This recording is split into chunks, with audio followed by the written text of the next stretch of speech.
안녕하세요. 허세미술관의 이한입니다. 곧 빛의 거장 카라바조 그리고 바로크의 얼굴들이라는 전시가 다음 주에 있는데, 그 전시를 보기 전에 미리 보기 어떤 그림이 나오는지 알아보는 시간을 가져보겠습니다. 자, 시작할게요. 바모스. 항상 경고드리지만 적당히 근본 없는 방송이니까 그러려니 해주시길 바랍니다. 진지하게 보지 않길 바랍니다. 카라바조 전시가 국내 최초로 열립니다. 제가 직접 김민희 대표님께 들은 바로는 순회 전시인데, 아트 바젤부터 시칠리아 그리고 아시아 최초로 이 순회 전시로는 세 번째로 한국에 옵니다. 그래서 이번 전시를 기획한 큐레이터는 이탈리아 분인 것 같아요. 피에로 루이지 카루파노라는 분이고, 전시명 빛의 거장 카라바조 그리고 바로크의 얼굴들이라는 테마로 전시 예정입니다. 10월 9일 토요일부터 내년 3월 27일까지 예정입니다. 관람시간 참고하시고 예술의 전당 한가람 미술관 2층에 전시될 예정입니다. 그래서 이번 전시의 주요 작품이 카라바조 작품 10점, 정확하게 말하면 카라바조 작품 9점 플러스 카라바조 작품으로 추정되는 작품 1점 포함해서 10점이 오게 되는데, 이 중에서 3점은 무려 이탈리아 우피치 미술관에서 임대해준 그림입니다. 그 외에도 동시대에 유명했던 아니발레 카라치, 아르테미샤 젠틀레스키, 구에르 치노 등 동시대에 유명한 작가 47점, 그래서 총 57여 점이 이번에 전시 예정입니다. 엑츠 매니지먼트 주체예요. 그래서 제가 지난 수요일에 엑츠 매니지먼트 대표님을 인터뷰했습니다. 그리고 한이 수교 140주년 기념해라서 아시아 최대 규모로 카라바조 전시회가 열렸거든요. 카라바조의 추상화입니다. 자화상이 아니고 카라바조 사후의 11년 뒤에 카라바조를 직접 만나고 겪었던 동료였던 오타비오 레오니가 카라바조 드로잉을 남긴 게 카라바조를 기억하고 그린 유일한 추상화입니다. 그래서 카라바조는 1571년도 밀라노에서 태어났고 38세의 나이에 일찍 요절했는데 포르토 에르콜레라는 항구 도시에서 객사했습니다. 바로크의 시작을 열었다고 평가를 하고, 빛과 어둠의 강렬한 대비, 일명 키아로스쿠로에 특화된, 거의 시초라고도 많이 평가를 하죠. 연극적인, 극적인 연출을 많이 하는 스타일입니다. 그리고 그리는 방식이 거의 관찰에 의존을 하다 보니까 자연주의 그리고 연출로는 사실주의적인 시도를 바로크 때에 시도를 했다는 게 되게 새로웠죠. 카라바조가 습작을 거의 생략을 많이 했다고 해요. 그래서 밑그림 없이 바로 유화로 바르는 그런 천재적인 감각을 가진 화가로도 알려져 있습니다. 카라바조 사후에 일명 카라바제스티, 이탈리아어로는 카라바제스키라고 부르더라고요. 이번에 김민희 대표님으로부터 배웠습니다. 키아로스크로가 이탈리아 말이니까 저도 앞으로 카라바제스키라고 부르도록 하겠습니다. 카라바조 추종자들이 이후에 바로크의 전성기를 이끌었거든요. 그래서 루벤스, 렘브란트, 주세페 데 리베라, 이런 화가들이 카라바제스키, 카라바조 스타일을 계승한 화가라고도 볼 수가 있죠. 이 시대가 또 반종교개혁 미술 시대로 평가를 받거든요. 종교개혁 이후에 신교도 쪽은 상공업이 발달하고 사치스러운 거대한 종교화보다는 개인 기도를 위한 작은 사이즈의 주문을 오히려 많이 했어요. 그리고 작은 초상화, 역사화, 세속적인 장르화가 발달합니다. 풍경화도 그렇고 정물화도 이때 이렇게 발달하게 되죠. 근데 카톨릭 문화권에서는 유독 종교화를 더욱 권장했습니다. 우상 숭배 논란이 있는 종교화를 버릴 것인가 아니면 적극 보존할 것인가, 로마 카톨릭의 선택은 보존을 넘어서서 적극적으로 더욱 발전시키는 게 그들의 추구하는 가치관이었습니다. 잃어버렸던 신자들을 회복하기 위해서라도 되게 극적인, 아주 센 그림이, 자극적인 그림이 필요했거든요. 그리고 그 당시에 대중들을 감정적으로 호소할 만한 그런 새로운 그림이 필요했습니다. 그때 카라바조 같은 역동적이고 감성을 극대화하는 이런 작품이 시대에 맞았던 거죠. 그래서 새로운 시대를 열었던 카라바조라고 볼 수가 있습니다. 고전주의의 거장 니콜라 푸생이라는 화가가 카라바조를 두고 그는 회화를 파괴하기 위해 세상에 태어났다라는 말을 했죠. 카라바조의 위상이 얼마나 대단하냐 하면 이탈리아에서, 그러니까 유로화 이전에 1994년부터 2002년까지 10만 리라 지폐에 나오는 모델이었습니다.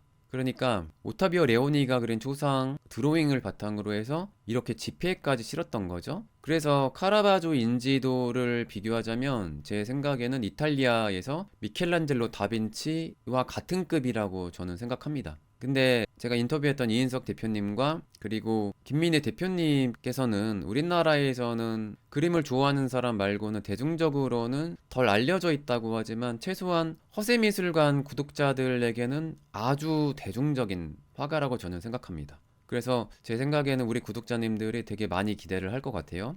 그리고 미국의 미술사가 버나드 바렌슨이라는 분이 미켈란젤로 이후에 이탈리아의 어느 화가도 그만큼 영향을 미친 사람은 없었다라는 평가를 했습니다. 지금부터 본격적으로 카라바조의 열점을 소개를 합니다.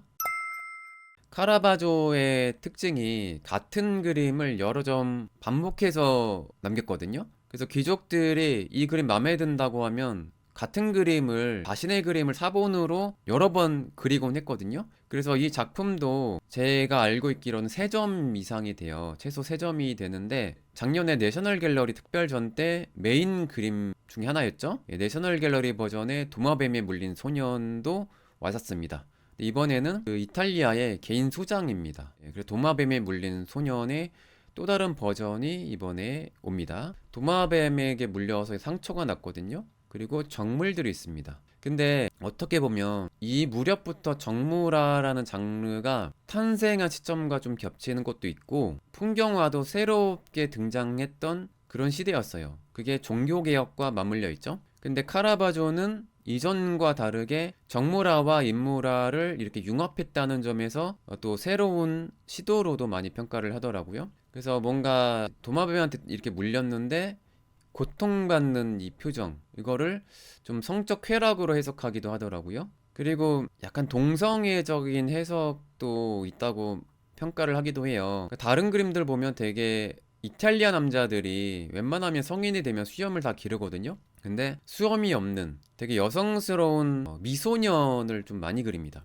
이 남자 모델도 여자가 아닌데 이렇게 꽃을 달고 여성처럼 그렸단 말이죠. 1971년에 도널드 포즈너의 논문 이후에 동성애적 혹은 양성애적인 해석이 있기도 합니다. 또 다른 버전이 로베르토 롱게 재단에도 한 점이 있습니다. 그리고 디테일한 걸 또 볼 수가 있는데 반사된 유리를 통해서 실내 모습을 이렇게 유출을 할 수가 있습니다. 그래서 되게 관찰을 제대로 했다는 것을 알 수가 있죠. 왼쪽에서 빛이 나오는 밝은 편이죠. 배경이 약간의 아침 햇살 같은 빛처리라는 게 다른 그림과의 차이점인 것 같습니다.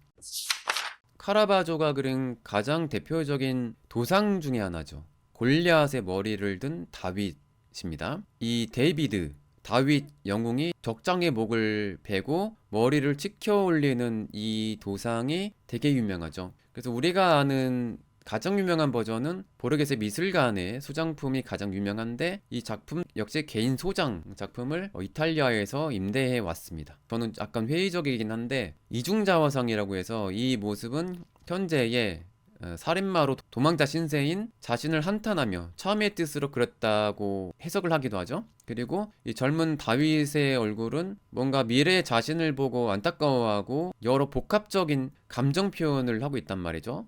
승리한 영웅의 전형적인 표정은 아니죠. 그래서 과거의 어린 자화상을 이렇게 동시에 그렸다는 평가, 해석이 있긴 합니다. 그런데 일단은 형식적으로는 오타비오 레오니가 그린 이 초상화와도 생김새가 좀 너무 다르고요. 눈썹 기울기부터가 차이가 나요. 그래서 만약에 자화상을 투영했다면 실제적인 자신의 얼굴을 똑같이 그렸다기보다는 자신의 내면을 투영한 자화상으로는 그렇게 해석은 할 수는 있겠죠. 하지만 다수 학자들의 주장일 뿐이지 정답은 아니라고 생각을 합니다. 보르게사 버전에서는 여기 알파벳이 써 있는데 여기는 잘 안 보이는 것 같네요. 그래서 HASOS가 라틴어로 겸손히 교만을 죽인다라는 그런 말이거든요. 이것의 줄임말입니다. 그 말이 여기서는 좀 안 보이는 것 같습니다. 카라바조의 전형적인 키아로스크로 빛과 어둠의 강한 대비 효과가 또 쓰였습니다.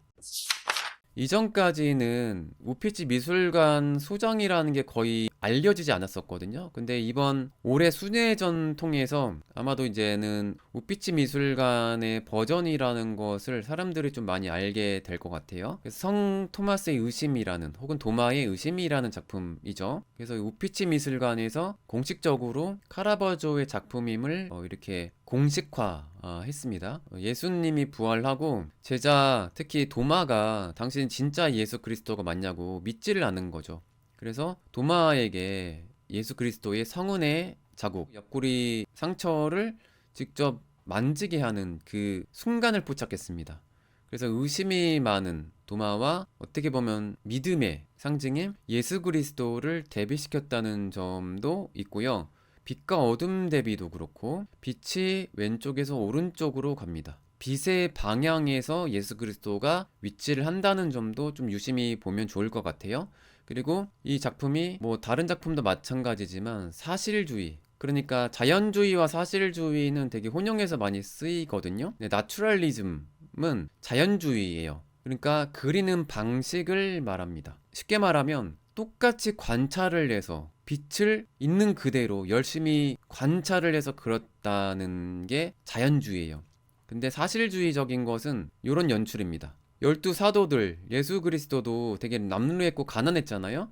그래서 옷이 떨어진 다른 이전의 르네상스의 종교화처럼 럭셔리하게 그리지 않죠. 성서에 따르면 예수 그리스도와 사도들이 가난했을 것 같은데, 그러면 진짜 이탈리아의 가난한 어느 사람들처럼 이것을 사실주의적으로 그렸다는 게 종교 미술에서는 매우 새로운 시도였다고 보시면 됩니다. 그리고 역시 극적인 영국적인 순간 포착, 동세가 살아나죠. 제스처가 발달을 합니다. 바로크 시대 때. 그 무렵에 카라바조가 있고 루벤스 같은 거장이 있죠. 근데 사람 포즈를 굉장히 발달시킨 거장은 이전 시대의 미켈란젤로라고도 볼 수가 있어요. 그리고 다른 버전은 피렌체의 개인 소장 버전이 또 있습니다. 근데 가장 유명한 게 독일 포츠다미의 버전이거든요. 근데 그 버전에서는 지금처럼 빛과 어둠이 더 세지 않고 반사광이 시원하게 보인다는 게 이 그림과의 조금 차이점인 것 같아요. 다음 그림 볼게요.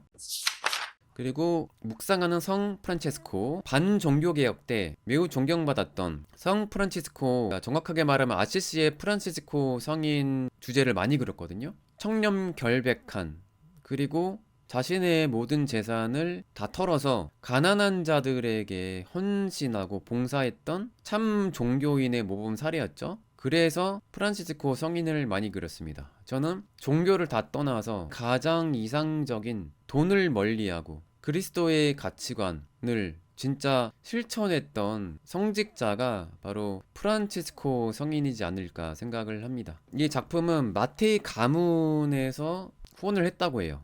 그래서 원래도 마테이 가문 궁전에 있었던 그림이라고 하고, 다른 버전은 바르베리니 궁, 제가 작년에 이탈리아 여행 때 다녀왔습니다. 비미날레 궁의 버전, 똑같은 그림 버전이 또 있습니다. 반종교개혁 때 어떻게 보면 약간 신교도에게 공격받았던 이유도 카톨릭 교회가 부패했기 때문인 것도 있잖아요. 그래서 카톨릭 교회를 이렇게 개혁한다는 의미에서도 주님의 말씀을 실천하는 프란치스코 성인을 많이 그렸다고도 볼 수가 있죠.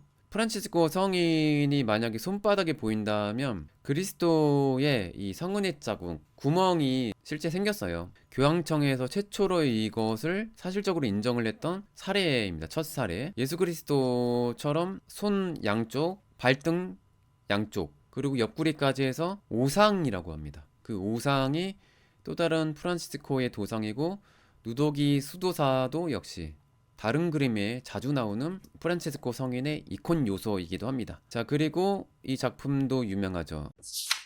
그리스도의 체포. 역시 마테이 가문이 같은 시대에 주문했던 그림이라고도 볼 수가 있어요. 1년 차이로 거의 같은 시대에 주문을 했네요. 겟세마네 동산에서 로마 군인이 본디오 빌라도의 명령에 따라서 그리스도를 체포하는 그 과정을 그린 겁니다. 그래서 유다가 배신을 하죠. 은하 몇 냥에 예수 그리스도를 팔아 넘겼던 유다가 신호를 한 거죠. 내가 키스하는 게 예수 그리스도다. 그러면 잡아 들여라. 예수 그리스도한테 키스를 하는데, 저는 옛날에 왜 뭐 남자끼리 왜 키스를 하는 거야 이렇게 생각을 했거든요. 그게 유대인의 키스 문화를 좀 이해를 해야 됩니다. 뭐냐 하면 공개된 장소에서 남녀의 키스는 보수적인 유대인 사회에서 오히려 금기시 여겼대요. 그런데 동성 간의 키스는 존경, 애정, 화해, 오랜만에 보는 사람에 대한 인사이기도 했었고 충성을 상징한다고 합니다. 또 상징적인 의미이기도 하죠.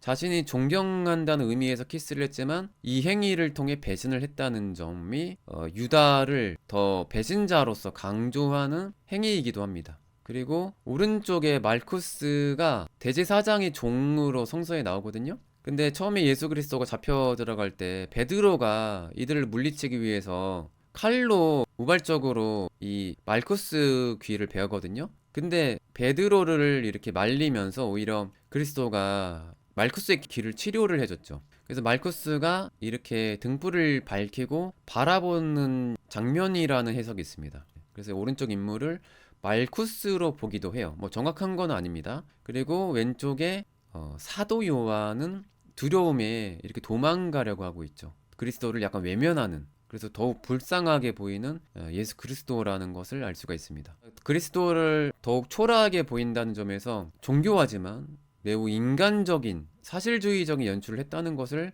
이렇게 알 수가 있습니다. 그래서 우리가 아는 이 그리스도의 체포의 가장 유명한 버전은 아일랜드의 더블린 국립미술관에 소장되어 있습니다. 제가 더블린 국립미술관에 간 적이 있는데 워낙 그림 많이 봐서 이 그림을 봤는지 같은 버전 그림을 같은 시리즈 다른 버전 그림을 봤는지 기억이 안 나네요. 어쨌든 이 작품은 우피치 미술관에서 역시 진품으로 공증한 그림 중에 하나입니다. 그리고 성 세바스티안, 산 세바스티아노라고도 부르죠. 르네상스부터 바로크 시대까지 흑사병으로 많은 유럽인들이 죽었습니다. 그때가 상공업이 발달하고 인구가 엄청 많은 대도시가 늘어날 때였죠. 동시에 흑사병이 유행했던 겁니다. 이때 전염병의 수호 성인이 바로 성 세바스티아노였어요. 이 화살이 신이 내리는 벌이거든요, 인간에게. 흑사병을 표현할 때 이렇게 살아있는 해골이나 화살로 많이 은유적으로 표현을 많이 해요. 근데 화살을 맞고도 살아난 게 성 세바스티아노니까 전염병의 수호 성인입니다. 흑사병으로 많은 사람들이 고통을 받았을 때 성 세바스티아노에게 기도를 하면 전염병으로부터 우리를 보호해준다는 믿음 때문에 특히 이 세바스티아노 성인 그림이 인기가 많았었죠. 그리고 예술가들이 일반인 누드를 그리기 힘들었던 시대였거든요. 이때 종교화는 규제가 의외로 자유롭습니다. 그래서 옷을 벗기고 남자의 이 섹시한 근육질 몸매를 그리기 위해서 예술가들이 또 많이 그렸던 그런 뒷이야기가 있죠. 그래서 이 카라바조가 아마도 나폴리 시절에 그린 걸로 보더라고요. 그리고 성 세바스티아노가 로마 시대 때 디오클레티아누스 황제 때 순교한 그런 성인이었죠. 화살 맞고 살아났지만 기적적으로 살아나와서 도망가서 잘 살면 될 텐데 다시 기독교인을 박해하지 말라고 이 황제에게 또 대들었다가 결국에 사형당합니다. 그랬던 존경받는 성인을 역시 카라바조도 그렸습니다. 그래서 다른 카라바조의 누드화에 비해서는 그 인체 묘사가 다소 투박한 편인 것 같아요, 제 생각에는. 뒤 인물은 거의 보이지가 않습니다. 주인공 위주로 부각시키고 클로즈업 하는 게 바로크적인 스타일이기도 해요. 그런 1세대의 화가 중에 하나가 바로 카라바조입니다. 그리고 카라바조가 그린 작품들 보면 거의 종교화가 대다수거든요. 근데 드물게 당시의 그 일상, 풍속을 그렸습니다. 유럽에선 이러한 그림을 장르화라고 부릅니다. 장르 영화와는 조금은 달라요. 저는 옛날에는 좀 거의 똑같다고 생각했는데 그게 아니더라고요. 어쨌든 장르화는 어떻게 보면 르네상스 말기부터 이렇게 종교개혁의 흐름과 더불어서 플랑드르 지방에서 더 발달했습니다. 왜냐면 너무 과하고 웅장하고 사치스러운 로마 카톨릭 문화권하고는 다르게 발달한 게 플랑드르 북유럽 쪽의 신교도 지방이었거든요. 그래서 세속적인 주제의 풍속화, 장르화가 많이 그려졌죠. 그래서 어떻게 보면 이 카라바조도 플랑드르의 문화에 조금 영향을 받았다고도 보더라고요. 근데 이러한 이 이빨을 뽑는 이 작품이 이 황금 시대의 네덜란드 화가 헤라드 판 콘토르스트에게 영향을 줬다고 합니다. 그래서 이 작품 보면 진짜 힘들어하죠. 이빨을 빼는 이 고통받는 사람. 근데 카라바조가 그린 주제를 보면요, 목 잘리는, 화살 맞고 고통받는 사람을 유난히 많이 그리거든요. 같은 주제라도 더욱 잔혹하게 그리는 특징이 있어요. 카라바조의 좀 성향을 보여주는 것 같고, 뭔가 고통받는 그런 거를 좀 즐기는 게 아닌가. 카라바조의 약간의 이제 변태성을 좀 보여주는 게 아닌가. 저는 그런 생각도 하게 됩니다. 그래서 표정이 되게 리얼해요. 뭔가 이놈아 죽어라 하면서 이빨 뽑는 것 같은, 한쪽이 초롱초롱합니다.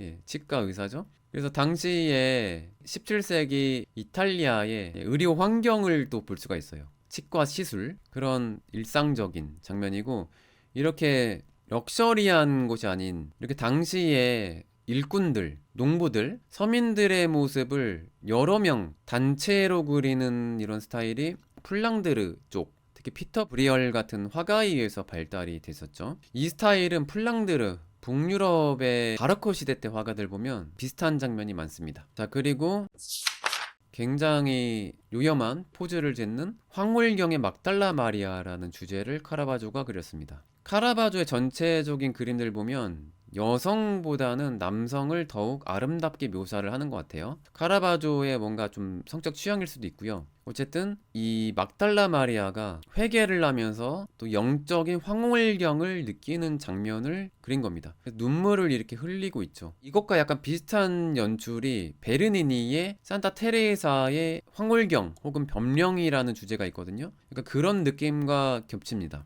어떻게 보면 이 주님과의 사랑은 허용을 하거든요. 내면적인, 영적인 에로틱, 사랑, 엄청난 황홀경, 쾌락을 느끼면서 동시에 고통을 느끼는 그런 거를 바로크 화가들이 이렇게 좀 표현을 했죠. 영적인 고통과 참회, 그리고 황홀경을 동시에 표현했다고도 볼 수가 있죠. 전통적으로 막달라 마리아 하면 억울한 여인이죠. 회개와 구원의 상징입니다. 전통적인 도상이 해골, 죽음, 시간의 유한성, 바니타스라고도 많이 부르죠. 시간의 덧없음. 그리고 향유병이 나오기도 하는데 둘 중에 하나만 있어도 이렇게 막달라 마리아의 종교 이콘 요소로 봅니다. 이 작품은 후기 스타일인데 도망자 시절, 몰타 혹은 나폴리 시절에 그린 작품으로 알려져 있습니다. 죽기 4년 전이죠. 1610년에 사망했으니까. 그리고 보세요. 이렇게 목 잘린 피 질질 흘리는 장면을 많이 그리잖아요.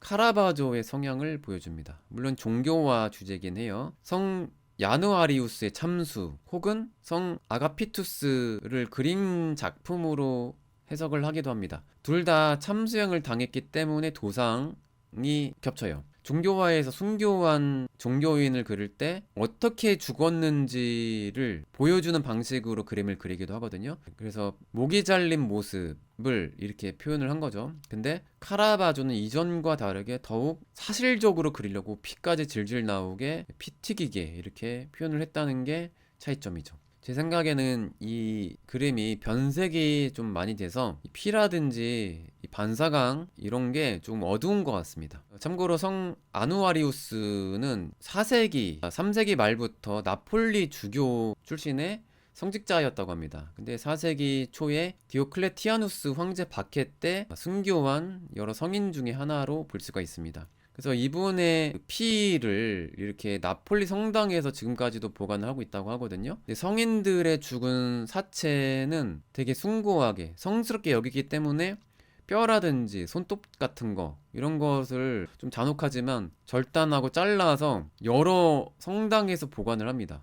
그러니까 성물로 여기기 때문에. 근데 믿거나 말거나 하지만 몇 번에 걸쳐서 굳었던 성 아누아리우스 주교의 피가 액화되는 기적이 일어났던 적이 몇 번 있었다는 이런 전설적인 일화가 있다고 합니다. 그리고 성 아카피투스는 3세기경에 이탈리아의 팔레스트리나 지역의 귀족 가문 출신이라고 합니다. 그리고 아우렐리아수누스 황제 때 이렇게 참수형 당했던 성인이라고 해요. 그래서 지금도 있죠. 이탈리아의 팔레스트리나 도시의 수호 성인이라고 합니다. 자, 그리고 이 작품도 다른 나라, 특히 영국 왕실 컬렉션 그리고 롱기 컬렉션에서 소장한 작품이죠. 3점 이상 다른 버전이 또 있습니다. 이전에 많이 알려지지 않은 배경이 밝은 버전의 과일 껍질을 벗기는 소년이라는 주제의 그림입니다. 다른 그림 보면 배경이 매우 어둡고 비교적 완성도가 매우 높습니다. 밀도가 높은 깊이감에 있는 그림이 있거든요.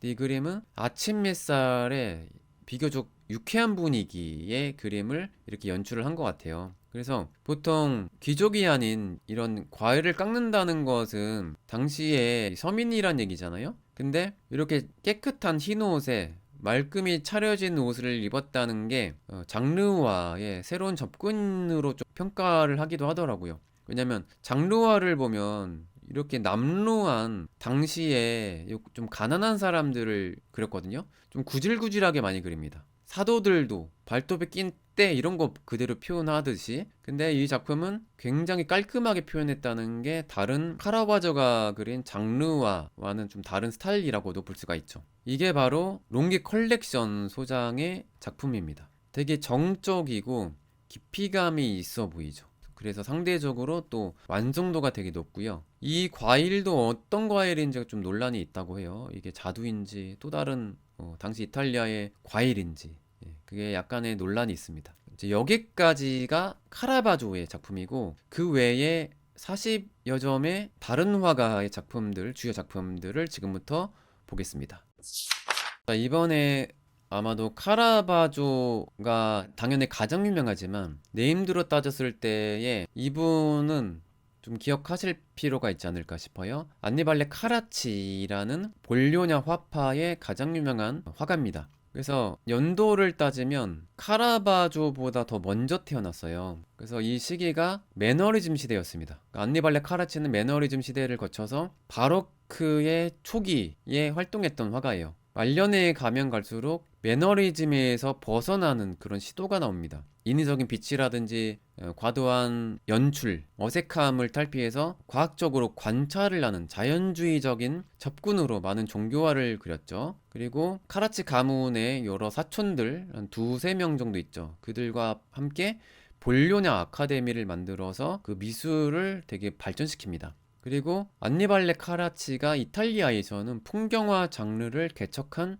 작가 중에 한 명으로 많이 평가를 하더라고요. 그리고 이후에 루벤스, 푸생, 베르니니가 영향을 많이 받았다고 해요. 그리고 동시대에는 오히려 카라바조보다 더 선배이다 보니까 카라바조가 안니발레 카라치의 영향을 조금 받았을 수도 있어요. 근데 이 작품에서도 볼 수 있듯이 카라바조의 빛과 어둠 센 거를 볼 수가 있거든요. 그래서 서로 영향을 주고 받았을 가능성이 많습니다. 근데 이렇게 어두워지다가 이제는 베네치아, 특히 북부 쪽이 색채가 발달됐고 로마 쪽이 고전주의로 되게 인체를 과학적으로 그렇다가 매너리즘 시대 때는 왜곡을 많이 했죠. 그래서 북부의 색채와 로마의 고전주의적인 요소를 융합한 화가로 많이 평가를 합니다. 다른 바로크 화가들 보면 색채가 너무 어둡거든요.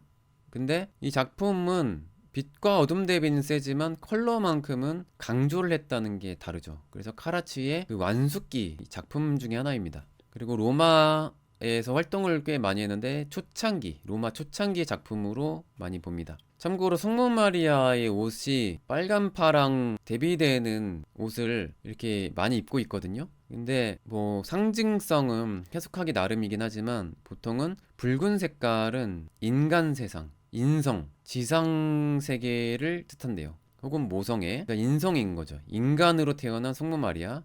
그리고 파랑 색깔은 영적인 색깔로도 많이 알려져 있습니다. 현대 미술에서도 신성함의 상징이에요. 신성함. 인성을 신성으로 덮고 있는 상징으로도 볼 수가 있습니다. 그리스도를 낳은 성스러운 몸이다 보니까 성스럽게 파란 옷을 두르고 있는 게 전형적인 성모 마리아의 도상, 이콘적인 요소입니다. 그리고 오른쪽에는 항상은 아니지만 거의 나이 많게 묘사하는 요셉이 등장하죠. 성모자와 요셉, 그리고 낙타 가지고 옷은 세례자 요한의 대표적인 도상입니다. 그래서 이번 카라바조를 제외하고 가장 유심히 봐야 할 대표작이라고 저는 생각합니다. 안니발레 카라치의 성가족, 요셉과 성 요셉 작품이고요. 그 다음에 같은 친척이죠.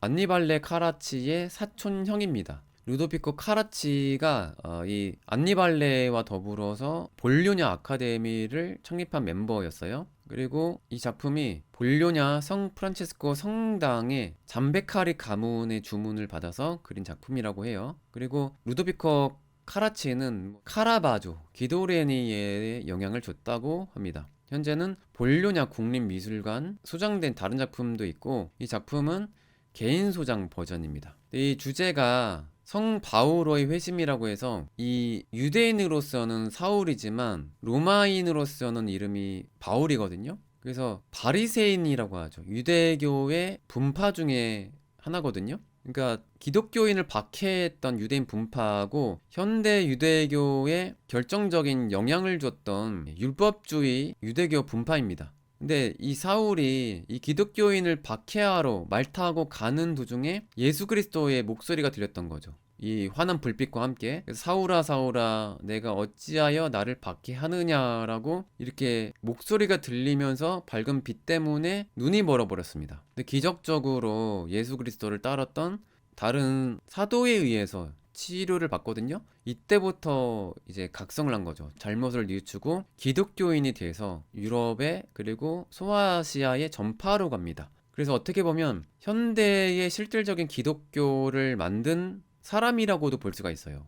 이 바울 하면. 그래서 이제 유대인이 아닌 기독교인으로서의 로마식 이름을 바울로 쓰거든요. 그래서 이젠 본격적인 기독교인으로 바뀐 뒤의 이름이라고 볼 수가 있습니다. 성 바울어의 회심이라는 작품, 말에 떨어진 되게 역동적인 장면을 담았습니다. 말도 이렇게 앞 두 다리를 들고 서 있죠. 매우 긴장감이 넘치는 극적인 구도가 바로 그때 많이 나왔죠. 루도비코 카라치의 그림이었습니다. 그리고 또 다른 유명한 화가 아르테미시아 로미 젠틀레스키, 매우 유명합니다. 내셔널 갤러리에서도 카라바조 옆에 큐레이팅을 해놨더라고요. 그래서 구약 창세기의 대형 작품 주제를 그렸습니다. 아브라함과 새 천사라는 작품이에요. 그래서 지금 사이즈가 세로 162, 가로가 2m가 넘는단 말이에요. 대형 작품을 그렸다는 얘기는 교회의 주문이기도 해요. 그래서 당시 여성 화가로서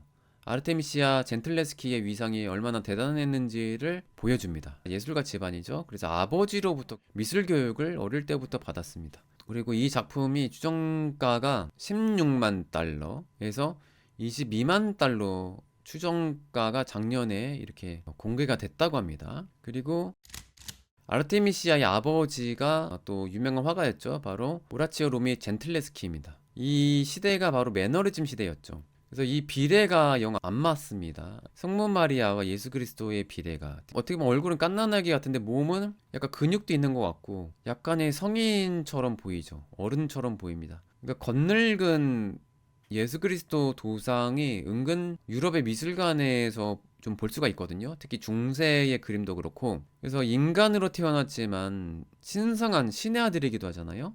삼위일체. 그러다 보니까 완전한 인간으로 표현하지 않고 다 큰 성인의 지성을 가졌다고 표현하기 위해서 약간은 좀 더 잘한 듯한 갓난애기로 표현을 일부러 하는 거라고 볼 수가 있죠. 어쨌든 되게 과장된 연출에 매너리즘적인 요소가 보입니다. 카라바조 초창기에 오라치오 로미 젠틀레스키가 많은 영향을 줬다고 해요. 카라바조에게. 그리고 국제적으로도 유명해서 영국 찰스 1세의 궁정화가, 이전에는 제노바 궁정화가, 이런 대단한 이력이 있습니다. 그래서 다른 그림에 비해서는 터치도 그렇고 약간 투박한 흐린 듯한 그런 느낌의 작품이네요. 자, 그리고 다시 나왔습니다.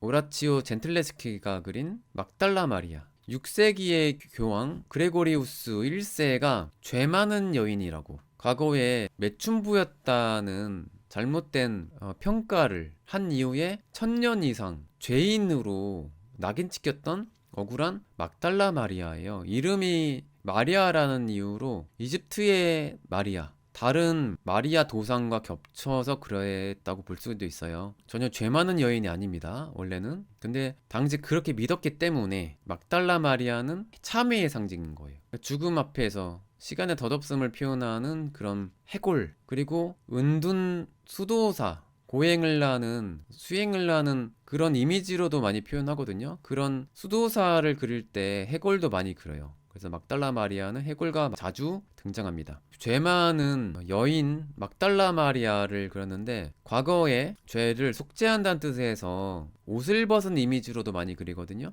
근데 그것과는 다르게 럭셔리한 옷감을 이렇게 두르고 있는 다른 버전의 막달라 마리아를 그렸고, 생김새를 보면 아주 억지로 미화시킨 느낌은 아닌 걸로 봤을 때 실제 모델을 그려준 것 같네요. 기존 모델을 이렇게 막달라 마리아 주인공으로 그려준 게 아닌가 이렇게 추정을 합니다, 개인적으로. 자, 그리고 같은 오라치오 로미 젠틀레스키의 성 체칠리아 혹은 세실리아 성녀를 그렸습니다. 이 성녀는 음악의 수호 성인으로 유명해요. 그래서 전통적으로 그림에서는 악기를 들고 있는데 특히 오르간 연주하는 모습으로 많이 등장합니다. 여기서는 세실리아 성녀가 파이프 오르간 옆에 있네요. 이게 성당의 파이프 오르간입니다. 연주를 하고 있지 않지만 음악의 수호 성인을 그린 거죠. 이 작품은 후기 매너리즘, 초기 바로크 스타일이라고도 볼 수가 있습니다. 그래서 오라치오의 작품을 보면 카라바조처럼 완전한 어둠까지는 안 나왔지만 그런 비슷한 빛 처리가 이미 나오고 있죠. 그래서 키아로스크로 혹은 테네브리즘으로 불리는 이런 강한 명암 대비 효과가 무조건 카라바조만의 것으로 인식하면 좀 안 되는 것 같아요. 근데 카라바조가 이 빛을 엄청 극대화하고 자기만의 빛으로 특화시켰다는 것은 사실이긴 합니다. 근데 시도 자체가 뭐 최초라고 할 수는 없다고 생각해요. 자, 그리고 스페인 화가입니다. 스페인 말로는 호세 데 리베라, 이탈리아에서는 주세페 데 리베라. 근데 이탈리아에서 외국인 부를 때 이름 어려우면 별명을 많이 짓거든요. 스파뇰레토라고 해서 작은 스페인 사람이라고 이렇게 별명을 지어줬습니다. 그래서 스페인 발렌시아 쪽으로 기억합니다. 하티바라는 작은 소도시 출신입니다. 이후에는 주로 이탈리아에서 활동을 했거든요. 파르마, 로마, 그리고 나폴리에서 이렇게 활동을 합니다. 그래서 이 주세페 데 리베라 하면 카라바조 스타일을 가장 적극적으로 따랐던 대표적인 카라바체스키 화가 중에 하나입니다. 어쨌든 스페인 화가이다 보니까 이후에 이 호세 데 리베라의 작품을 많이 수장한 펠리페 4세가 시대도 겹치죠. 벨라스케스와 무리요, 스페인의 바로크 화가들에게 영향을 많이 미쳤다고 합니다. 그리고 이 작품은 비교적 초창기의 작품이고 로마 시기 때 제작한 그림이라고 해요. 네, 주세페 리베라 특유의 투박한 그런 저채도의 색감이 눈에 들어오네요. 자, 그리고 주세페 리베라의 또 다른 작품, 뭔가 빨간 옷 입고 뭔가 성서책을 쓰거나 번역하는 모습이면 히에로니모스, 다른 말로 성 예로니모의 도상으로 봅니다. 혹은 사자가 있는 경우도 있어요. 근데 이 작품에서는 위쪽에 이게 천사의 손이라고 볼 수가 있고 나팔이 있어요. 이게 바로 최후의 심판의 나팔이라고 합니다. 그래서 소리를 듣고 깜짝 놀라는 이 히에로니모스 성인의 모습을 이렇게 그렸습니다. 허름한 누더기 옷을 입고 있는 경우도 있고 주교 모자를 쓰고 있는 경우도 있습니다. 그래서 수행 그리고 고행하는 이분도 은둔 수도사의 이미지로 많이 그리죠. 자, 이 그림의 유명한 버전이 따로 있긴 합니다. 습작이라서 그런지 몰라도, 변색이 돼서 그런지 몰라도 거의 모노크롬이죠. 흑백 톤의 기도레니가 그린 작품이 있습니다. 자, 기도레니 역시 볼륨한 화파의 대표적인 화가예요. 카라바조의 영향을 받았지만 이전 선배 카라치 형님들의 영향을 많이 받았습니다. 그래서 그 바로크의 고전주의의 균형감, 아름다운 인체, 특히 미소년 몸을 되게 잘 그렸습니다. 여성스럽게. 당시 교황 바오로 5세가 되게 좋아했고 보르게스의 추기경도 기도레니를 후원했다고 해요. 참고로 수잔나는 구약성서의 그 예언가죠. 다니엘서에 나오는 인물입니다. 여성이죠. 근데 목욕하던 도중에 두 나이 많은 아재가 몰래 나체의 몸을 훔쳐왔죠. 그리고 이 수잔나를 겁탈하려고 우이르와 관계를 하지 않으면 너 간통죄로 고발하겠다고 이렇게 협박을 하는 거예요. 근데 넘어가지 않았죠. 거절을 합니다. 그러니까 순결을 지킨 거죠. 근데 실제 이 두 노인이 수잔나를 간통죄로 고발을 하다 보니까 다니엘이 되게 논리적으로 추궁을 하면서 결국 이 두 노인이 거짓말했다는 걸 밝혀내고 이 억울한 수잔나를 결백한 수잔나를 도와주죠. 그래서 나중에 이 두 노인 처형받습니다. 처형됩니다. 그 과정을 그린 작품, 기도레니 특유의 부드러운 고전주의적인 인체가 여기서 보이죠. 완성됐으면 하는 아쉬움이 큽니다. 루카 조르다노라는 국제적으로 매우 유명했던 화가 중에 한 분이에요. 그래서 이 당시 다작을 하고 주문이 너무 많다 보니까 그거를 다 그려줘요. 근데 그래서 당시 별명이 루카 파 프레스토, 즉 빨리 일하는 루카라는 별명이 있었다고 합니다. 의역하면 연락 빠른 루카라고 볼 수가 있는 거죠. 워낙 주문도 많고 인기도 많다 보니까 나폴리, 피렌체, 베네치아, 그리고 말년에는 마드리드에서 많은 작업을 했어요. 특히 똘레도 대성당의 프레스코와 에레스 꼬리알 궁전의 프레스코화와 장식, 되게 유명한 화가입니다. 그리고 로코코 미술의 선구자라는 이런 평가도 얻습니다. 그래서 이때까지만 해도 바로크의 전형적인 화가라는 것을 알 수가 있습니다. 초창기에 주세페 데 리베라의 영향을 받은 아스토텔레스 고대 철학자를 그린 작품이라고 합니다. 다른 버전은 메디치 리카르디 궁전에 소장되어 있다고 합니다. 그리고 뭔가 발전적인 스타일이 있으면 되게 훌륭하게 모방을 되게 잘했다고 해요. 자신의 것으로 잘 만든 거죠. 그래서 모방의 고수라서 주세페 데 리베라의 스타일을 그대로 흡수했다는 것을 알 수가 있습니다. 비교적 초창기의 작품이었고요. 그리고 이번 카라바조를 제외한 작품 중에 가장 완성도 있고 굉장히 천재적인 화가라고 저는 생각합니다. 그리고 이번 전시 리뷰 준비를 위해서 니콜라 르니에를 더 알게 됐거든요. 근데 이 작가의 다른 작품들 보면 진짜 천재과에 해당된다고 생각해요. 플랑드르 화가입니다. 지금의 벨기에 마부주 출신이고 주로 이탈리아에서 활동을 했어요. 로마, 베네치아. 그리고 로마와 다른 도시를 왔다 갔다 하면서 카라바조의 그런 빛과 어둠 대비 스타일을 발전시켜요. 자신도 영향받아서. 그래서 이 카라바지즘이라고 하죠. 카라바조 스타일을 다른 이탈리아, 특히 베네치아에 전파를 합니다. 말년에 베네치아에서 활동했을 때는 자신만의 독자적인 양식으로 그리죠. 그래서 지금 한창 활동했을 때의 작품입니다. 저는 개인적으로 추천하는 화가입니다. 니콜라 르니에라는 화가를 검색하면 되게 멋진 작품들이 나옵니다. 특히 인체 옷감 묘사를 너무 완벽하게 구사를 했던 화가라고 생각을 해요. 회개하는 막달라 마리아를 그렸는데 해골 도상도 없고 뭔가 글을 읽다가 뭔가 각성한 듯한 되게 귀족적으로 표현했습니다. 럭셔리하게 이런 그림이 흔치는 않은 것 같아요. 근데 이게 어떻게 보면 장르화의 영향을 받은 벨기에 출신이라서 그런 게 아닌가 저는 생각을 합니다.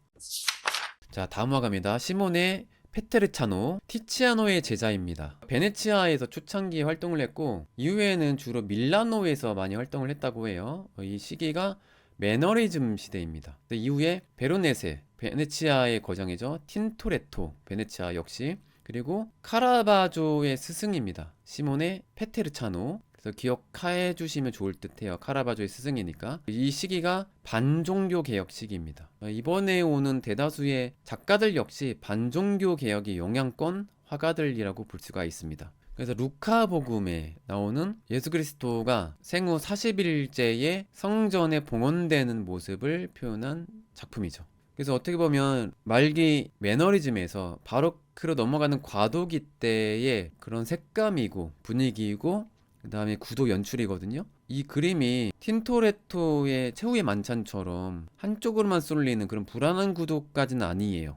제 생각에는. 근데 바로크처럼 빛을 한쪽만 때려서 그림자 쪽이 너무 어두운 것과는 다르게 균일한 빛 구성미가 있습니다. 그리고 과도기적인 구도인 것 같아요. 바로크가 역동적이고 동세가 살아있잖아요. 근데 매너리즘은 되게 인위적이고 과장돼 있죠. 좋게 말하면 새로움의 시대입니다. 근데 이 화가는 고전주의적인 안정감도 줘요. 뒤로 가면서 원근법 착실하게 이렇게 구현했고요. 근데 매너리즘적인 요소가 보입니다. 뭐냐면 얼굴이 과도하게 작죠. 성모 마리아 얼굴 보면 그 다른 사람 얼굴도 비교적 작게 표현한 것 같습니다. 주세페 체사리라는 또 역시 매너리즘 시대의 화가입니다. 이분은 꽤 인지도가 있어서 그런지 몰라도 다르피노의 기사라는 격이 있는 이런 칭호도 받았고, 아르피노, 로마에서 활동하면서 후기 매너리즘의 대표적인 거장이라고 볼 수가 있습니다. 교황으로부터도 찬사를 받았거든요. 그리스도의 기사라는 칭호를 받기도 했었죠. 이 시모네 페테르차노와 더불어서 주세페 체사리 역시 카라바조의 스승이었습니다. 그래서 마지막 시대의 매너리즘 거장으로도 평가를 받는 주세페 체사리였고요. 그리고 구에르치노가 그린 까마귀를 먹는 엘리야라는 작품이에요. 1617년 작품입니다. 그래서 이 구에르치노도 역시 꽤 유명한 화가예요. 첸토 출신의 볼료나에서 활동을 했던 화가였습니다. 근데 이 화가가 약간 눈이 사시였대요. 그러니까 시각장애가 조금 있었습니다. 너무한 별명이긴 한데 구에르치노가 사시란 뜻이래요, 이탈리아 말로. 근데 좀 얄밉죠, 이탈리아 사람들 별명 너무 대놓고 이렇게 부르는 거 보면. 구에르치노 역시 볼료나 화파의 멤버 중에 하나였습니다. 제작 속도가 이분도 되게 빨라서 빠른 분놀림으로 다작을 냈던 화가였습니다. 그리고 다음 세대의 카라치에도 영향을 줬다고 해요. 지금 나오는 까마귀 먹이를 주는 엘리야라고 나오거든요. 구약의 열왕기상이라는 책이 있어요. 거기에 17장 이스라엘 왕 아합에게 가뭄에 대한 경고를 했던 게 바로 엘리야, 이 선지자였습니다. 이사벨 왕비와 이렇게 대립되면서 왕비로부터 탄압받아요. 그래서 도피를 해서 이런 곳에 오거든요. 뭔가 굶어 죽어갈 때 까마귀가 기적적으로 와서 먹이를 이렇게 놔두고 도망갔다고 해요. 그러면서 까마귀와 베프가 된 겁니다. 지금은 까마귀에게 먹이를 주려고 이렇게 보자기를, 천을 올려주고 있는 인간적인 연출을 하는 구에르치노라는 것을 알 수가 있습니다. 그래서 먹이의 기적을 보여주는 작품이고, 천이 팔랑팔랑 바람 부는 것 같고, 다른 포즈도 그렇고 아래에서 위를 바라보는 이런 구도가 되게 새롭습니다. 그래서 약간은 매너리즘적인 이런 느낌도 있는 것 같아요. 독특한 색감이라든지 과장된 앵글, 구도, 바로크적인 극적인 연출이 돋보이는 작품입니다. 이 작품도 이 포즈가 굉장히 인위적이고 과장돼 있죠. 구에르치노가 되게 좀 과장된 걸 좋아하는 것 같아요. 토르카토 타소라는 문학가의 서사시 중에 해방된 예루살렘이란 작품의 장면을 묘사한 거라고 합니다. 탕크레디를 에르미니아가 적군임에도 불구하고 치료를 해주는 장면을 표현한 겁니다.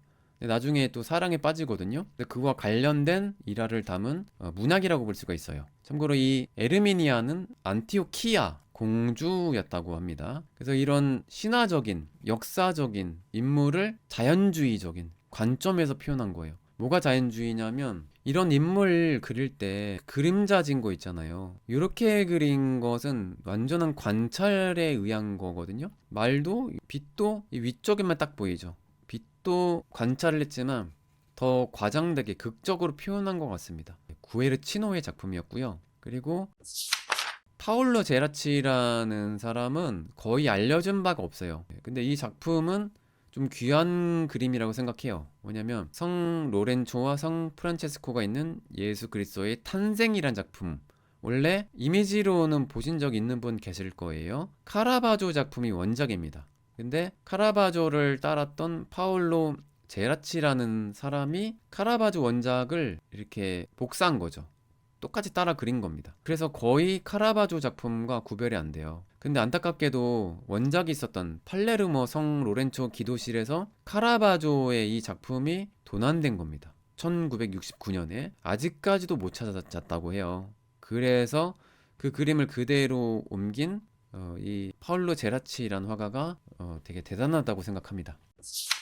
그리고 테오도로 롬보우치라는 화가예요. 플랑드르 화가죠. 플랑드르 바로크의 화가고, 카라바조의 빛과 어둠을 플랑드르 특유의 낙천적이고 밝은 빛으로 재해석을 이후에 화가거든요. 특히 촛불 조명을 되게 즐겼습니다.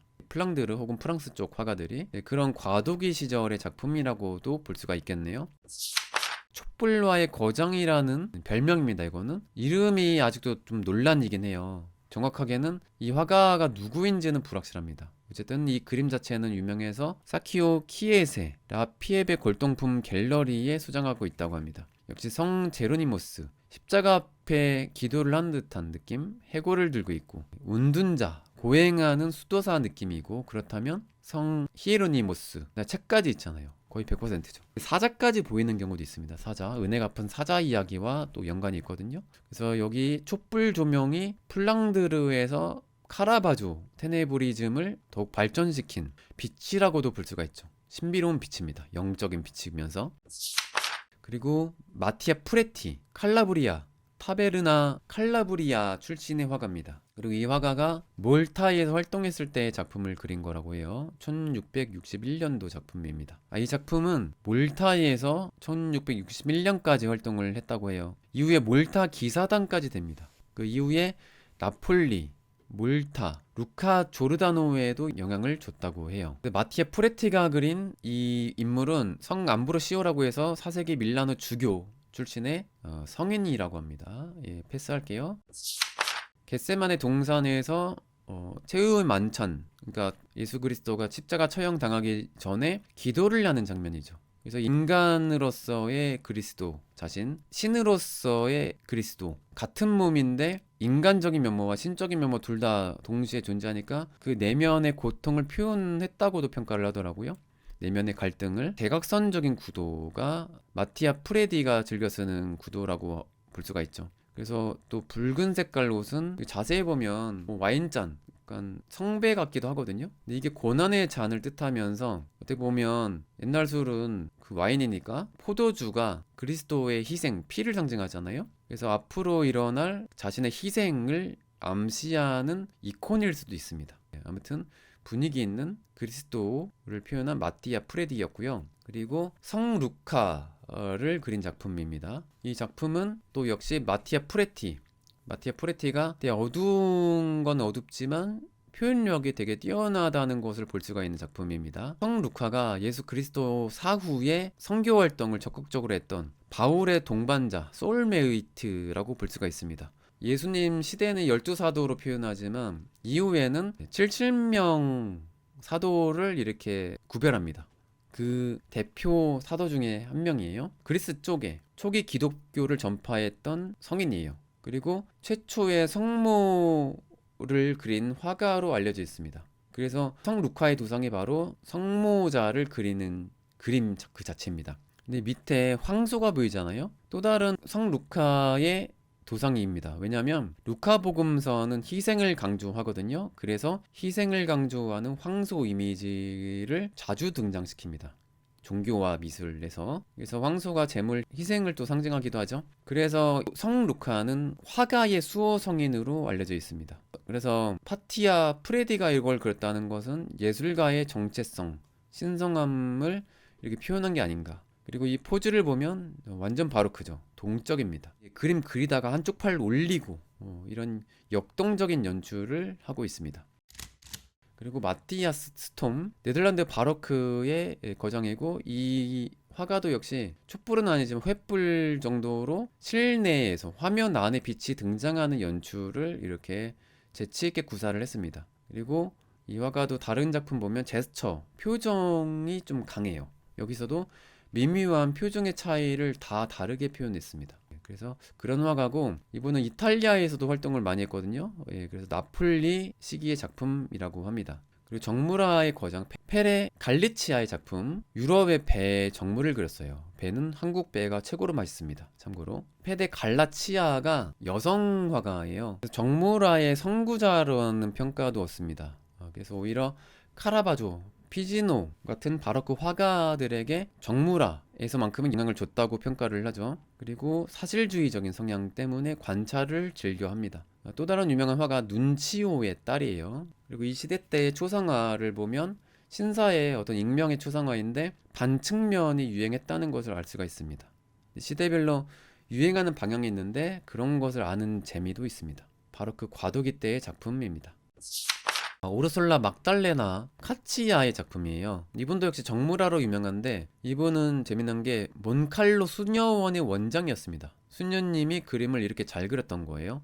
근데 제 생각에는 정무라가 수행을 하기에 되게 좋은 장르인 것 같습니다. 잡다한 생각을 없애고 멍하니 빠져서 그리게 하는 매력이 있다고 생각하거든요. 그래서 수녀원 원장님과 정무라와 너무 잘 어울린다. 특히 봉쇄 수도원이라면 더 잘 어울리겠다라는 생각을 하게 되네요. 메추라기가 나옵니다. 새. 이 새는 그리스도의 신성을 표현한대요. 이 새가 과일을 이렇게 먹는 장면은 인간의 원죄를 극복하는, 예수 그리스도가 대신 희생을 해서 그걸 극복하는 것을 암시한다고 합니다. 과일은 풍요, 생명력을 뭐 상징하기도 하지만 순한 희생, 뭐 이런 거를 상징한다는 말도 있습니다. 아무튼 북서부 이탈리아 정물의 선구자 카치아입니다. 자, 오라시오 리미날디라는 피사 출신의 주로 로마에서 활동했던 화가, 37세에 일찍 흑사병으로 요절했던 화가가 세례 요한을 그렸는데 뒤에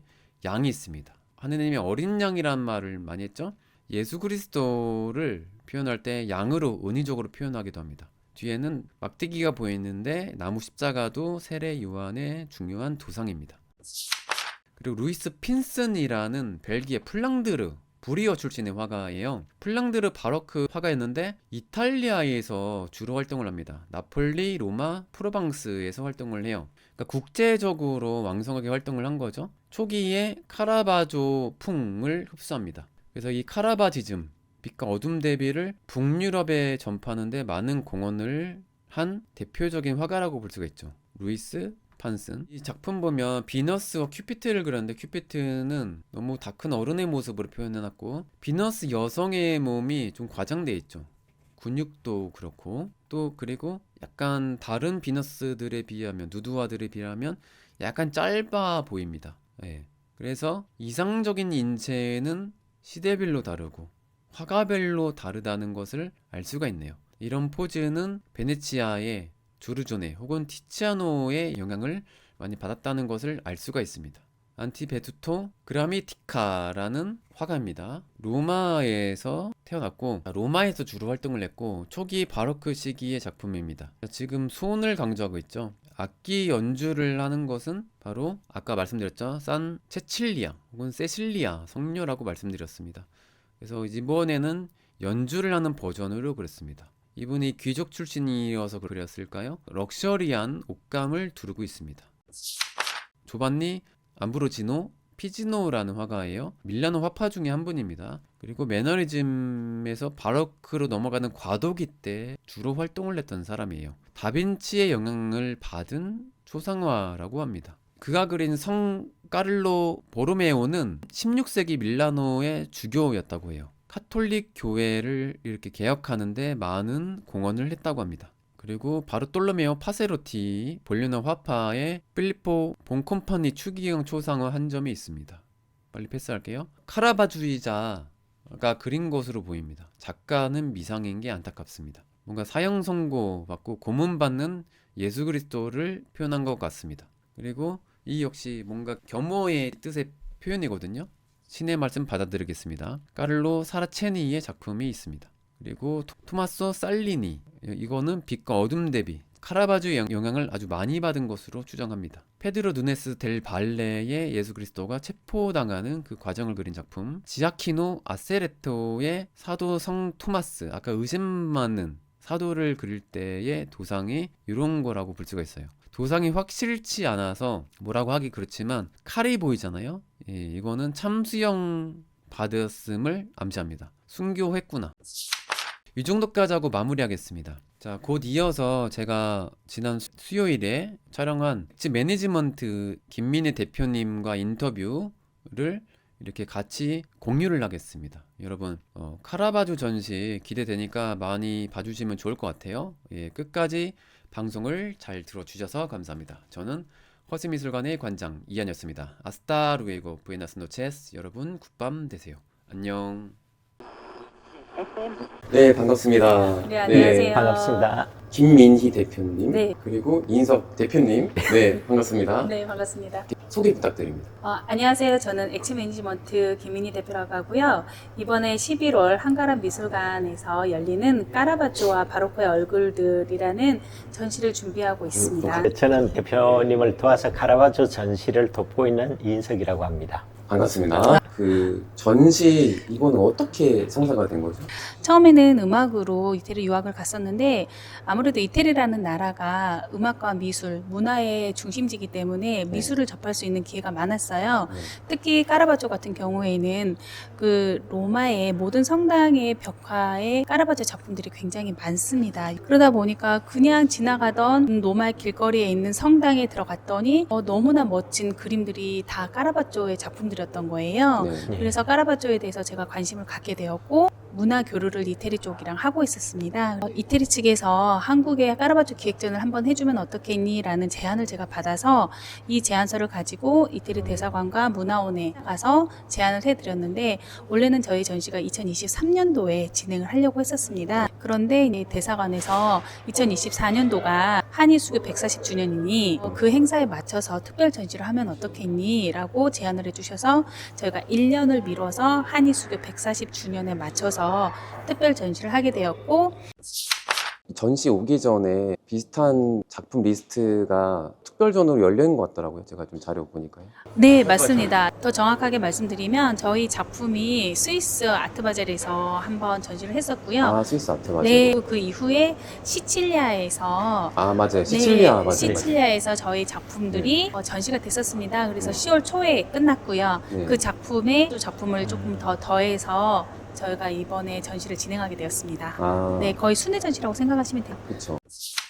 어떤 작품이 대표작이죠? 이거는? 저희가 이번에 특별히 다 국내 최초로 들어오는 건데 작년에 런던 내셔널 갤러리 같은 경우에 저희 노출되었던 도마뱀에 몰린 소년뿐만 아니라 골리앗의 머리를 든 다윗 그리고 산프란체스코, 그다음 산세바스티아노라는 작품들이 있습니다. 산 세바스티안이 네. 제가 봤던 어떤 다큐 영상에서 약간 메인으로 네, 걸더라고요. 맞습니다. 그 미술관 메인 포스터로. 네네, 굉장히 지금 다 저희 작품들이 다 국내 최초로 지금 전시가 되어가고 있고요. 특별히 이제 우피치 박물관에서도 저희가 3점이 나옵니다. 그리스도 체포라는 작품, 그리고 의심하는 성 토마스, 그리고 이빨 빼는 사람들이라는 3작품이 오는데 우피치에서 아시아로 반출이 되는 경우도 지금 최초로 이루어지고 있어요. 산 세바스티안뿐만 아니라 우피치 작품도 굉장히 좀 주요 작품으로 저희가 작품 오는 거를 그 리스트를 봤어요. 네네. 사진 홍보된 거. 우피치 미술관에서 오는 것들이 이 원작이 아닌 것 같더라고요. 더 정확하게 말씀드리면 까라바조라는 화가 자체가 굉장히 워낙에 한 100여 점 평생에 100여 점 정도만 남겼기 때문에 항상 까라바조에 대한 작품에 대해서는 진위 여부가 굉장히 논란이 많습니다. 맞아요. 네, 그렇기 때문에 이번 경우 같은 경우에도 이게 까라바조가 이렇게 평생에 100점 했고 전 세계 유명한 박물관에 겨우 1점 있고 이런데 한두 점 있는데도 불구하고 어떻게 한국에 10점이라는 작품이 올 수가 있냐, 이거 다 가짜 아니냐라는 네. 굉장히 우려 섞인 말씀들도 많이 하시고 그 진위 여부도 굉장히 말씀을 많이 하십니다. 그는 그 자신의 작품을 스스로 습작한 사람입니다. 그래서 같은 작품이 굉장히 많고요. 그리고 이번에 저희 의심하는 성 토마스 같은 경우에도 원래는 포츠담에 있는 그 작품이 진품이고 나머지는 다 가품이라고 말씀을 하시는데 실제로 그렇지는 않고요. 저희 우피치에서 성 토마스 같은 경우에도 까라바조가 그린 그림이다라고 말씀을 하셨고 그리스도 체포 같은 경우에도 진품으로만 4점 이상이 판명이 됐습니다. 실제로 그렇게 됐고 한 달 전에 우피치에서 그리스도 체포라는 작품이 이게 진품이다라고 컨펌을 받아서 저희가 그 부분에 있어서 도록에 다 설명을 넣어서 실었고요. 그러면 약간 최근 소식인 건가요? 네, 정말 한 달 저희가 준비하는 중에 그게 진품으로 판명이 나서 그 전에도 진위 여부가 있었지만 이게 가짜라고 표현하기보다는 까라바조의 작품일 수도 있고 아닐 수도 있다라는 그 진위 여부의 논란이 있었는데 정말 한 달 전에 저희가 도록을 준비하는 중에 그 우피치에서 진품이라고 확인을 받아가지고 저희가 도록도 다시 제작하고 그랬습니다. 네. 정보가 좀 업데이트 되겠네요. 네, 아마 이제 우피치 자체에서도 업데이트 될 예정이고요. 다 상세하게 업데이트 돼서 이게 실을 예정입니다. 루브르에 3점 세 있고요. 점. 가장 많이 있는 게 빌라 보르게제의, 그러니까 보르게제의 맞아요. 6작품. 작년에 갔다 왔습니다. 네, 그리고 우피치의 6작품. 루브르에 저는 2작품 본 것 같아요. 아, 내셔널 갤러리에 한 작품, 아니에요. 2작품. 네, 최소 2작품. 세 작품이 정말 신기하다. 최근에 네, 봐가지고 네. 엠마의 만찬. 네, 맞습니다. 아. 예, 거기 있고. 최근 매가로 마지막 2,몇백억. 2,900억. 사실은 미니멈 3천억이 한 1조 사이죠. 네, 맞습니다. 네, 그러다 네. 보니까 웬만한 미술관이나 공공 사실은 갖고 있기가 어려운 거죠. 네, 그리스도 체퍼라는 작품이 있어요. 그래서 네, 유명한데 그거 같은 경우에도 75년 동안 이게 진품이다, 가품이다 이런 논란이 있었는데 작년 10월에 어떤 한 작품이 이거는 까라바조 진품이다라 그래서 정식 공개식을 가졌어요. 아리차라는 로마 근교의 도시에서 정식 공개식을 갖고 이거는 진품으로 확인되었다. 총 그리스도 체포로만 진품으로 확인된 게 4점입니다. 그래서 그만큼 까라바조는 본인이 그렸지만 워낙에 옛날 사람이기도 하고 그리고 예전에는 또 이태리가 지금처럼 통일국가가 아니라 군주국가였잖아요. 그렇죠. 그리고 도시국가. 네, 그러다 보니 정말 이렇게 돈 많은 귀족들이 불러다가 그림 한 점 그려줘. 그래서 이게 개인 소장용으로 갖고 있다. 이렇게 물려서 이제 유산으로 물려받다 보니 개인 소장품은 아무래도 박물관에 비해서 진품이다 가품이다를 판명하기가 어렵잖아요. 그러다 보니 더욱 그 까라바조 작품이 진위 여부가 있는 것 같습니다. 네. 그러면 이번에 사보는 안 되나요? 한 작품 까라바조가 그렸을 확률이 있다라고 되는 게 이발- 과일 깎는 소년. 과일 깎는 소년. 저희 그거는 명확하게 네. 이거는 저의 그 작품으로 추정됨이라고 정확하게 그렇게 표시 해석은 정확하게 맞습니다. 하고 있습니다. 네. 뭐 감추거나 그럴 필요는 없고요. 우피치의 작품 3점 같은 경우에는 저희가 공항에 도착해서 짐을 그 수장고에 넣고 다시 저희가 예술의 전당 오는 거를 일일이 다 감수하시거든요. 그렇기 때문에 검색이 안 되는 건 워낙에 우피치 작품 정말 몇천 점, 몇만 점이기 때문에 수장고에 굉장히 좀 많이 있는 걸로 알고 있어요. 그래서 거기 인벤토리에서 정확하게 나왔다라는 걸 저희가 명확하게 표시를 하고 있습니다. 작품에 대한 설명도 많고 또 까라바조뿐만 아니라 저희가 이제 바로크 시대의 거장들의 작품들이 굉장히 좀 유명하신 분들도 많이 오기 때문에 오라치오 젠틀리스키나 네네. 시아 젠틀리스키도 그 작품들도 다 오고 아니발레 까라치, 루도비코 까라치라는 분의 그 작품들도 많이 오기 때문에 작품에 대한 해석이 굉장히 많습니다. 그래서 저희가 이제 그 작업하는 게 시간이 좀 걸려서 도록만 한 360페이지 돼요. 카라바조 한국에서 볼 수 있다는 그거는 또 다른 거. 그러기도 하고 어쨌든 이분이 가지고 있는 저는 뭐 그런 표현도 했거든요. 카라바조를 그 시대의 혁신가, 혁명가라는 표현도 썼거든요. 근데 카라바조는 그 시대에 그림들이 가지고 있던 시대의 흐름들을 완전히 파격적으로 깬 이거 보면은 종교적이고 관념적이고 이상적인 이런 모습들을 우리가 뭐 그 상처 그 가는 토마스 같은 경우도 보면 이전 같으면은 그런 그림들이 있다면 천사가 나오든 아니면 다른 어떤 이상적인 그런 형일 텐데 가장 우리가 인간의 희노애락 그대로 표현을 한다. 그게 전성기 그림들이 우리로 치면 임진왜란 시기에 우리가 임진왜란 시기에 중국이 되던 한국 조선 사회의 그림을 보면 굉장히 진짜 파격적인 미술뿐 아니라 사회적으로 볼 때도 좀 혁명가 같은 존재가 카라바조지 않았을까.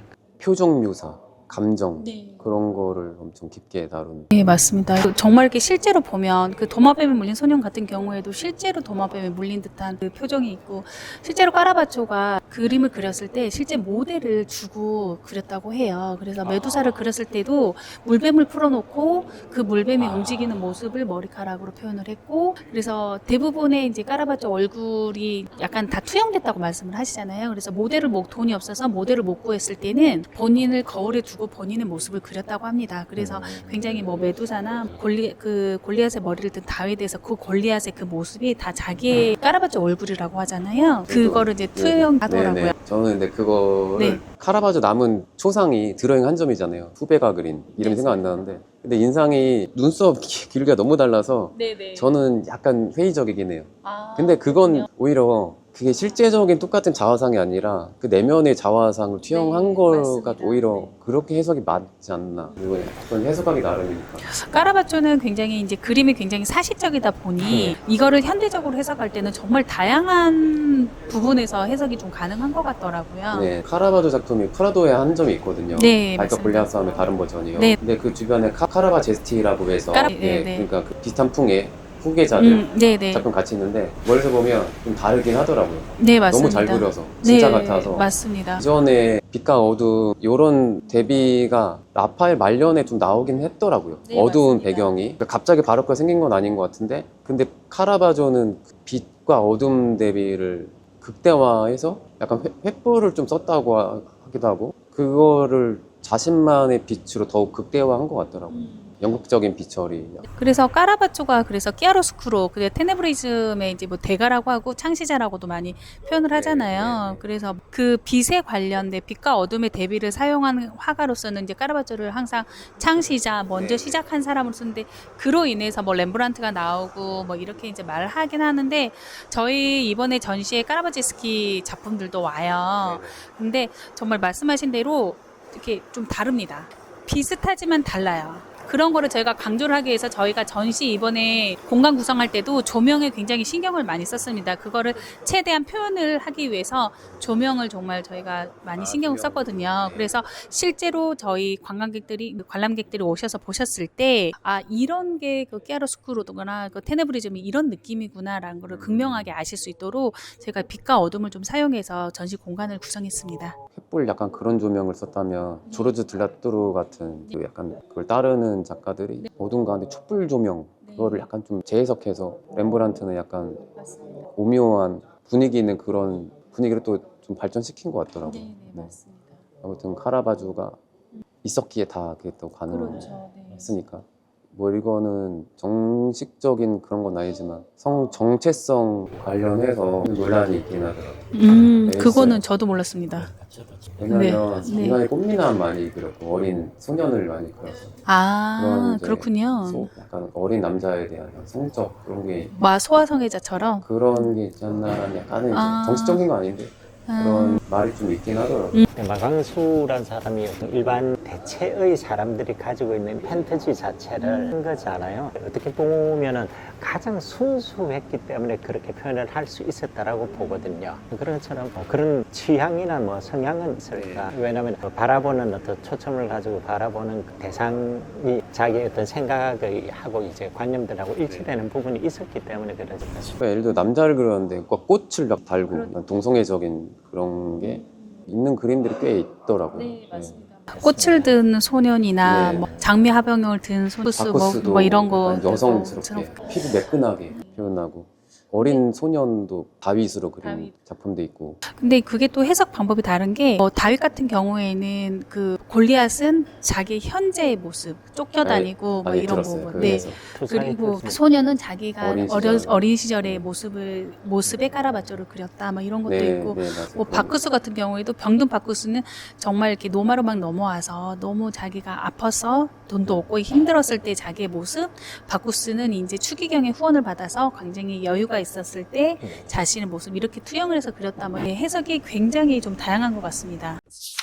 그림 임대할 때 유럽에서 빌려올 때 보험료가 높은 이유가 이제 북한 리스크도 있다고. 맞습니다. 저희 보험료 정말 높습니다. 네. 거리도 멀고. 보험료가 정말 상상 초월합니다. 그러니까요. 기획하실 때 관람객들이 오시면 이런 포인트로 감상하면 좋겠다 뭐 이런 게 있을까요? 특별히 이번 전시는 아까 저희가 잠깐 언급했던 테네브리즘, 빛과 어둠에 대한 극명한 대비, 이거를 저희가 굉장히 신경을 많이 썼습니다. 그래서 저희가 지금까지 뭐 많은 분들이 전시회를 다니셨겠지만, 이번 전시는 입구부터 빛을 사용해서 어떤 느낌이 끼아로스쿠로 테네브리즘이다라는 거를 알 수 있게끔 입구부터 저희가 준비를 했거든요. 그리고 들어가서 조명에 의해서 빛의 조도에 따라서 어떤 느낌이, 그 그림이 어떻게 바뀌는지, 저희가 작품이 굉장히 큽니다. 굉장히 뭐 제다나 3m짜리 제다나도 있고 그렇기 때문에 그 작품의 이 규모에서도 좀 압도당하는 것도 있고, 빛의 이런 구조 이런 거를 좀 유심히 보시면 지금까지와는 좀 다른 전시회가 되지 않을까, 굉장히 네. 흥미로운 전시가 되지 않을까 싶습니다. 또 저희가 미디어 아트도 한 켠에 또 준비를 했어요. 왜냐하면 까라바조 작품이 저희한테 오는 작품 말고도 벽화로도 있는 작품들이 굉장히 많기 때문에 그런 작품들의 이미지를 사용해서 한 번에 와서 미디어 아트와 원화 전시를 한꺼번에 볼 수 있는 일석이조의 전시가 되지 않을까 싶습니다. 어쨌든 다음 전시에 대한 얘기들도 저는 확실하진 않은데 네네. 우선 저희 엑스 매니지먼트는 공연과 전시를 기반으로 해서 문화를 중심으로 이렇게 교류를 중심으로 이제 저희가 기획하는 기획사인데요. 물론 이제 공연 부분에 있어서도 다른 이제 이태리와 그 외 유럽 국가와 이제 교류를 하겠지만 저희 현재 내년에 2025년에 저희가 지금 이태리 르네상스 시대의 화가들의 작품을 이제 모아서 올해는 바로크를 했으니 내년에는 르네상스 화가들의 작품, 지금까지 생각했던 르네상스 화가들의 작품이 아닌 그거 역시 국내 최초로 좀 진행되지 않을까. 그래서 유럽의 박물관에서만 볼 수 있는 작품들이 아마 한국에 오지 않을까 싶습니다. 현재 기획하고 있고요. 그래서 또 다른 또 새로운 또 느낌의 르네상스 작품들을 한국에서 볼 수 있을 것 같습니다. 고전에 특화된 네. 전시를 앞으로 많이. 네, 왜냐하면 한국은 굉장히 현대나 그리고 인상주의에 굉장히 많이 사람들이 포커싱이 되어 있는데 실제로 그 인상주의가 르네상스나 바로크를 거쳐오면서 만들어진 화풍이잖아요. 그렇기 때문에 저는 가장 기본인 르네상스 바로크를 좀 중심으로 해서 사람들에게 좀 이 르네상스나 바로크의 아름다움을 좀 전달하고 싶습니다. 네. 카라바조는 우리가 책에서는 사실은 미술 교과서나 미술사에 드는 일반인들은 접근들이 좀 어려웠기 때문에 우리 인식관에 좀 멀어져 있는 작가가 아닌가. 미술을 아는 사람들은 아는데 이제 맞아요. 보통 이제 시민들은 이게 제가 이 까라바조 전시를 하면서 굉장히 좀 많이 좀 괴리감을 느꼈던 게 뭐냐면 까라바조 전시가 한국에서 열린다? 미술 애호가들 뿐만 아니라 미술을 조금 관심이 있으신 분들, 미술 전문가들은 이게 어떻게 가능하냐, 불가능하다. 근데 이걸 어떻게 했냐? 근데 공연 베이스인 애가 어떻게 이게 가능하게 했냐? 이거 정말 오는 거 맞냐? 굉장히 그런 질문을 많이 받았습니다. 근데 그럼에도 불구하고 일반 대중들에게 물어봤을 때는 까라바조로 아세요? 까라바조가 누구예요? 메두사 아세요? 메두사가 뭐예요? 이런 갭의 차이가 너무 큰가. 우리나라는 어쨌든 이게 포커싱이 되는 사람들만 사람들이 아는구나. 그래서 저의 이번에 약간은 미션 아닌 미션이 이런 까라바조 이렇게 위대한 사람, 이태리에서는 까라바조가 우리나라 무슨 김홍도나 뭐 세종대왕급으로 굉장히 유명하신 분인데 거의 다빈치급인데 저희 그 10만 리라의 그 지폐의 네, 맞아요. 얼굴이 바뀌었을 맞아요. 정도, 그리고 우표의 기념 우표의 얼굴이 바뀔 정도로 유명하신 분인데 실제로 한국에서는 너무 안 알려진 사람이잖아요. 그래서 이 분을 좀 사람들이 좀 알았으면 좋겠다라는 미션 아닌 미션을 갖게 됐습니다. 한국의 명성이 너무 쏠리는 그런 경향 때문에 그것들이 좀 깨지는 카라바조를 한 단어 한 줄로 얘기를 하시면 어떤 화가라고 얘기했어요? 한 단어 카라바조는 뭐뭐다. 제가 생각하는 까라바조는 정말 미친 사람이거든요. 그러니까 광기의 너무 천재. 완전 광기의 천재. 너무 천재적인 재능을 가지고 있어서 악마의 재능. 굉장히 정말 너무 천재적이고 너무 재능이 뛰어나고 너무 그림을 잘 그렸기 때문에 추기경조차 약간 그게 잘못된 건 줄 알면서도 추기경조차 용서할 수밖에 없는 사면해주려고. 네, 사면할 수밖에 없는 그런 재능을 가진 악마에게 영혼을 판 천재? 약간 이런 느낌? 나중에 교황을 만나러 가는 과정에 네, 맞습니다. 거기 네. 섬, 거기 항구 이름이 그 포르토에꼴레. 예. 네. 맞아요. 그게 거기. 어떻게 죽었는지 약간 논란이긴 하더라고요. 예. 말라리아 걸려서. 근데 그게 또 2018년도에 기사가 나왔더라고요. 실제로 또 약간 계속 싸움을 하고 약간 자기의 성격을 그렇죠. 못 이겨서 싸우잖아요. 굉장히. 칼에 맞아서 죽었다라고 기사가 되었더라고요. 그래서 보통 이게 또 죽음에 있어서도 뭐 말라리아에서 죽었다, 뭐 병에 걸려 죽었다, 뭐 그냥 객사했다, 뭐 여러 가지 객사긴 하네요. 네, 다 객사죠. 그래서 객사했다 뭐 이런데 예. 실제로는 이제 또 싸워서 칼에 맞아 죽었다가 가장 이제 유력한 죽음의 칼에 맞아 죽었다. 네, 그거에 관련한 기사도 있어요. 끌어오르는 열정이 승화가 안 됐다면 참 인생이 어려웠을 거예요. 네, 카라바조 그림 그려서 그나마 이 정도였지. 안 그랬으면 그러니까 범죄자 그렇게 여러 명 보이죠. 죽였을 가능성이. 맞아요. 정말 그림을 그렸기 때문에 그나마 먹고 살았지. 예. 그래서 까라바조 작품이 같은 작품이 여러 가지가 나올 수밖에 없었던 이유 중에 하나가 이 그림이 어떤 귀족이 이 그림이 마음에 드는데 이미 그렸어. 근데 나 이거 줄 테니까 똑같이 본인이 그리는 거예요. 그러다 보니까 본인의 습작품이 본인이 본인의 모작을 하는 거죠. 음. 그래서 약간씩 다르다고 빛도 약간씩 쓰고 색채도 약간씩 다르지만 그럼에도 불구하고 카라바조가 그렸다라는 거를 판명을 받을 수 있었던 게 본인이 본인의 습작을 많이 했다고 합니다. 돈에 의해서 이제 그릴 수밖에 없는. 같은 주제를 많이 그렸더라고요. 네, 맞습니다. 그래서 근데 이거는 뭐 카라바조 작품이 아니고 이거는 뭐 가짜다 이렇게 판명을 아무도 하지를 못하는 게 느낌은 카라바조 느낌이고 이거를 증명할 수 있는 방법이었기 때문에 정말 고증에 의해서 그래서 카라바조의 작품을 진품이라고 판명할 때는 정말 몇십 년이 걸린다고 합니다. 그러니까 사실은 안목 감정이 있고 과학적인 감정이 있는데 두 개 다 아직은 한계성이 있는 것 같아요. 정확한 감정을 한다는 게. 또 궁금하신 거? 아니, 이 정도면 될 것 같습니다. 네. 네, 감사합니다. 네, 수고하셨습니다. 감사합니다. 예, 감사합니다. 김민희 대표님, 네, 네. 이인석 대표님이셨습니다. 네, 감사합니다. 네, 수고하셨습니다. 네. 네.